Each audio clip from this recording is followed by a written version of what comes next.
ओडिशा आमर पूर्व भारत में ओडिशा एक महत्वपूर्ण राज्य।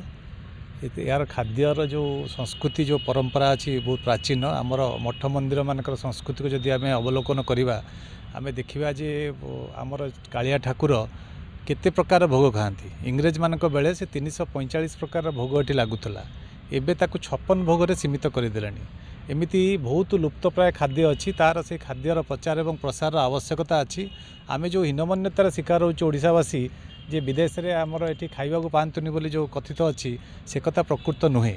से कथा को प्रतिपादन करने जब आमर पारंपरिक खाद्य एवं आमर लुप्तप्राय खाद्य एवं अधुना जिते प्रकार खाद्य अच्छी समस्त खाद्य समारोह रे एक 7 दिनिया खाद्य महोत्सव ओडिशा खाद्य महोत्सव 2025 नाम करा जाउची। एथिरे ओडिशार प्रति जिल्लारू तांको जिल्लारे जहाँ जहाँ भी तांकर पारंपरिक खाद्य अच्छी ता प्रदर्शित करा जिवो। वर्तमान जहाँ आधुनिक खाद्य ता मध्य प्रचलन करा जिवो।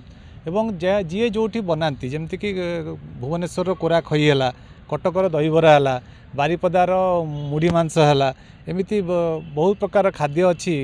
केन्द्रापड़ार रसावली है, एमती बहुत प्रकार खाद्य संपूर्ण ये लोक मैंने पाइपर।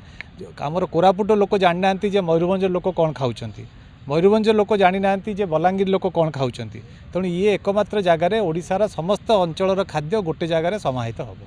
सर जो देखिए ओडिशा रे अनेक प्रकार खाद्य रही है। ओडिशावासी खाद्य को प्रायतः बेसी भल पाती, किंतु आम जो पखाल भात आज ताहा धीरे धीरे लुप्त होगा। लोक पखाल खायापी पसंद कर। मु आपनकर एक कथारे राजी नुहे।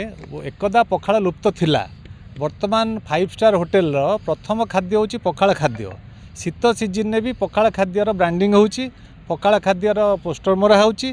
पखाल खाद्य सेटा मिले बोली आत्मगर्वर सहकारे बड़ बड़ होटेल माने आज कहउचंती। जते आम खाद्य एते प्रिय ताल ब्रांडिंग लगेयार कारण ब्रांडिंग आमर आमे ओडिशा राज्य गोटे टूरिज्म क्षेत्र में बहुत पछरे अच्छे आज पर्यंत भी। तेणु से टूरिज्म गोटे सेक्टर जो द्वारा कि लोक मैंने आम खाद्य को चिन्ह पारे। तेणु आमर जेहेतु 470 किलोमीटर आमर समुद्र बेला थाई मध्य आम टूरिज्म टे पछरे अच्छे। तेणु ये खाद्य से पछरे अच्छी। समय आसीगला आमे माने समस्ते यदि जाग्रत हवा हाथ मुठा को एक करवा। एकला काली आंगुठी भी कौन कर, एकला विशी आंगुठी भी कौन कर। आमे जदि 5 आंगुठी होगला ताले आमे बहुत किछि करि परिबा। तेणु से आमे आज एकाठी हेलेनी। एठी सारा ओडिशा लोक एकाठी हेबे निजर खाद्य को प्रसार प्रचार करने आमे आशावादी अच्छु। एवं ये वर्षे 2 वर्ष 3 वर्ष पर आउ कहीं कहबेनी जे ओडिशा रे खाद्य नाही बोली लोक आंब टाकुआ खाउछंती।